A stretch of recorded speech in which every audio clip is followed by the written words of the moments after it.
성형외과 사실 전문인 줄 알고 그 병원에서 수술을 받았었는데 결과가 좀 잘 안 나왔다. 하기 전에는 몰랐는데 하고 나서 이제 아닌 걸 알았다. 성형외과 전문의 과정 거친 사람이 하는 병원이라면 무슨 성형외과 의원 보통 이렇게 붙고요. 상담을 많이 받다 보면 결정장애가 오시는 분들도 되게 많은 것 같아요. 결정이 안 되면 일단 안 하면 돼요.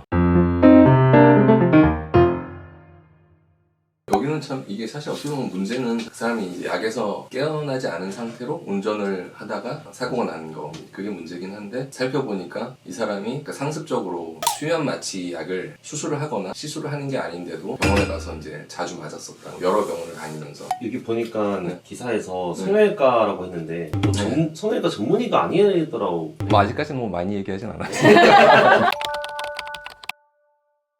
한국 시스템은 어떻게 되냐면 의사 자격증을 따면 기본적으로 진료는 할 수 있게 돼 있어요. 근데 사실 실제로 의대를 다녀보는 사람은 알겠지만 의대를 다니고 나서 이론을 배우는 거잖아요. 실제로 이제 해볼 수 있는 건 없어요. 그러니까 의대를 맞춰서 이제 의사 자격증을 땄을 때 실제로 환자를 볼 정도의 실력이 된다고 볼 수는 없어요. 그러니까 결국 이제 임상 과정, 환자를 보고 뭐 처치하고 아니면 이제 수술하는 거라면 좀 수술을 해보고 이런 거를 거쳐야 제대로 좀 환자를 이제 볼 수 있는 상태가 된다고 볼 수 있죠. 그 의사 되는 과정 소개 좀 해주시면 안 될까요? 대학을 일단 졸업해야죠. 하고 나서 의사 자격증 시험에 합격하면 의사가 되는 거죠. 근데 그때는 말 그대로 그냥 의사인 거죠. 어느 과 의사가 되는 건 아니죠. 그리고 나서 인턴 트레이닝을 받거든요. 인턴 트레이닝도 어떤 특정 과를 정해놓고 하는 건 아니고 실습 개념처럼 여러 과를 이렇게 몇 개월씩 이렇게 나눠서 돌면서 트레이닝을 받는 거거든요. 의사 자격증 따고 인턴은 1년 해도 전문의까지는 아직 안 된 거죠. 근데 그래도 인턴 과정을 거치면 좀 더 실제로 이제 환자 보는 거와 관계된 임상을 더 많이 경험하니까 보통 그래서 의대 졸업하고 인턴 하는 것까지는 대부분의 의사들이 하거든요. 그 다음 과정에서 이제 전문의를 하느냐 안 하느냐 이거는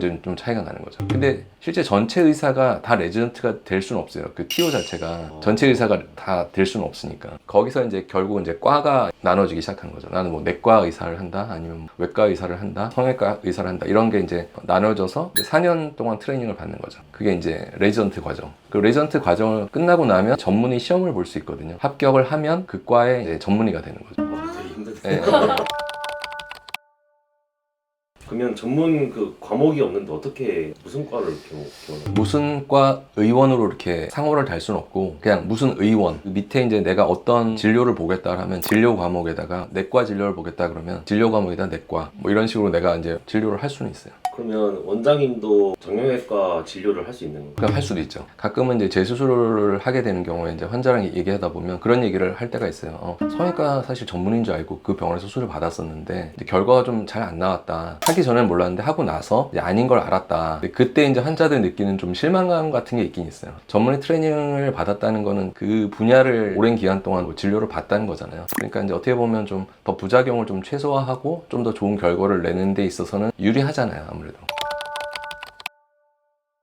보통은 이제 병원의 그 상호 간판에 해당되는 부분이 이건 성형외과 전문의 과정 거친 사람이 하는 병원이라면 무슨 성형외과 의원 보통 이렇게 붙고요. 그렇지 않으면 그냥 무슨 의원 진료 과목 성형외과 이런 식인데 근데 이제 그 진료 과목이라는 글자를 굉장히 작게 쓰고 사실 이렇게 성형외과를 확대해서 쓰면 착각할 수 있죠. 사실 만약 홈페이지가 있다면 홈페이지 내용을 확인해 봤을 때 그 의사의 이제 경력에 성형외과 전문의라든가 그런 표현이 있다든가 성형외과 그 단체 정회원이라든가 이런 표현이 들어가 있으니까 이제 그런 걸 보고 확인하실 수 있죠. 전문의마다도 또 실력이 다 다를 거잖아요. 그렇죠. 어떻게 하면 좀 그래도 잘하는 네. 전문의를 찾을 수 있을까? 사실 이제 성형외과도 분야가 좀 세분화돼 있잖아요. 눈 성형을 오래 한 사람도 있고 코 성형을 오래 한 사람도 있잖아요. 그런 거를 이제 좀 보고 확인을 해보거나 혹시 상담 갔을 때도 확인할 수 있는 방법이 있을까요? 사실 뭐 직접 물어봐도 되겠죠. 의사분한테. 잘하시려고요? 아니 그건 아니라 일단 기본적으로 오랜 기간 동안 해당 분야 수술을 해온 의사라면 누적된 데이터, 자료 같은 게 있을 거 아니에요. 수술 상담을 하다 보면 사진 같은 것도 많이 환자들한테 보여드리기도 하고 그러는데 그 결과물 같은 걸 좀 확인해 보고 수준이 좀 있다 뭐 이런 거를 기준으로 좀 판단할 수도 있겠고 단적으로는 뭐 그냥 의사가 젊다고 실력이 없다 이렇게 얘기할 수는 없지만 그래도 임상 경험이 어느 정도 이상 쌓인 사람이 다양한 케이스를 아무래도 해봤을 거 아니에요. 그러니까 어느 정도의 경력이 있는지 이런 거를 확인해 보는 것도 도움 되겠죠. 원장님 나이대 정도면 저요?